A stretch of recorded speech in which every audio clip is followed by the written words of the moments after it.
HUI släpper sin konjunkturprognos. Vi ska prata med rapportförfattaren William Lindqvist om hur utsikterna ser ut för ekonomin 2026. Ni beskriver 2026 som ett vändår. Vad är den enskilt viktigaste faktorn bakom att konsumtionen väntas ta fart? Ja, men konsumtionen växer nu från att ha varit ner på väldigt låga nivåer under flera års tid. Men nu har vi ganska många positiva signaler där ute. Vi har en ränta som har kommit ner ganska ordentligt. Vi har också en köpkraft som stärks väldigt mycket i takt med att inflationen som sagt har kommit ner, men också styrräntan som faktiskt har sänkts ganska mycket under året. Och allt det här banar väg för att vi får en ganska god konsumtionsutveckling här framöver, både under 2026 och 2027. Så det är ganska många positiva saker som ligger i den här vågskålen. Ni skriver att hushållen planerar att spara mindre framöver. Vad talar för att den trenden håller i sig? Ja, men sparandet har ju varit uppe på en rekordhög nivå nu de senaste åren. Och det har inte varit så konstigt, för hushållen har hållit tillbaks, man har valt sparande före konsumtion. Nu vänder ju som sagt konsumtionen uppåt, vilket gör kanske att man tar lite av det sparandet som man har byggt upp de senaste åren. Sen med det sagt så tror jag att man kommer fortsätta att bibehålla ett någorlunda högt sparande och spara undan lite för att vara beredd på att sämre tider faktiskt kan komma. Jag tror att hushållen är lite brännmärkta efter de senaste åren av levnadskostnadskris. Hur påverkar den halverade matmomsen köpbeteendet i praktiken? Ser ni skillnader mellan låg- och höginkomsthushåll? Ja, men för 2026 då, när matmomsen halveras från och med den 1 april, så förväntar vi oss att det blir en ganska stor volymskjuts i dagligvaruhandeln. Konsumenterna kommer känna att de har råd att återigen börja handla lite fler varor i butiken. De senaste åren har man ju kanske behövt prioritera bort en del varor, men nu väntas alltså volymerna öka. Och det är klart att det här påverkar både höginkomsttagare och låginkomsttagare. Många av låginkomsttagarna har ju tidigare, nu de senaste 2-3 åren, kanske tvingats, man har läst om många som har helt behövt avstå från en del typ av konsumtion. Och det är klart att det här kommer som en enorm lättnad för dem.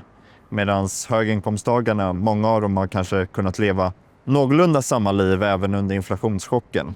Så det kommer väl som en extra stor välkommen nyhet för låginkomsttagarna. Kan lågpristrenden fortsätta även när reallönerna stärks, eller ser ni ett tak? Ja, men jag tror att slutet på lågkonjunkturen inte nödvändigtvis innebär slutet för lågpris. Utan vi ser att lågpris har gått framåt väldigt starkt de senaste åren. Men den tillväxten, den tycks inte riktigt bromsa in, utan det är fortsatt som att lågprishandeln är det stora dragloket för hela ekonomin. Så bara för att pengarna i plånboken nu blir lite fler så ser vi inget tecken på att konsumenterna prioriterar bort lågpris. Utan det har snarare blivit en ganska naturlig del av våra köpmönster. Att man sprider ut, man handlar en del saker till lågpris och sen så handlar man premiumsegment i andra butiker. Så ingen riktig avmattning i sikte än så länge. Ni lyfter att AI-investeringar håller uppe världshandeln. Hur kommer det här konkret märkas i svensk detaljhandel?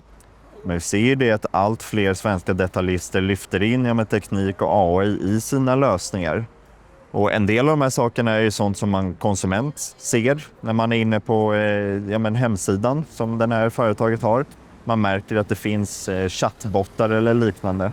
Men mycket av det här pågår ju också bakom kulisserna och är med och transformerar handeln på så sätt. Att man nu lyfter in AI i sina verksamheter betyder ju också att man kan anpassa sina erbjudanden efter kundens behov på ett bättre sätt.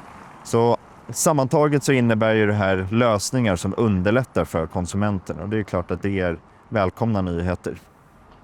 Vilket segment ser ni som framtidens vinnare när konjunkturen har vänt? Ja, men de branscher som har varit de mest förlusttyngda de senaste åren, det är de här kapitalintensiva branscherna som konsumenterna tvingats avstå från när pengarna inte riktigt räcker till. Jag tänker på de här hemrelaterade branscherna som möbelhandeln eller hemelektronikhandeln.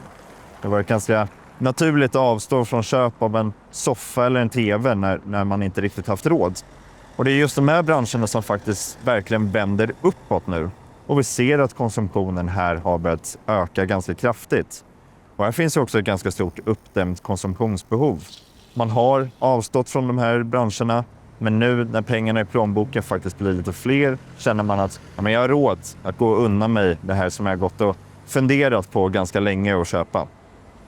När tror ni att detaljhandelns utveckling är tillbaka i ett mer normalt läge? Men det var ganska länge sedan vi hade ett normalår i svensk ekonomi. Man kan väl egentligen säga att det var 2019 innan pandemin och krig i Ryssland och Ukraina och inflationschock och Trumps tillträde. Så 2019 var väl det senaste normalåret.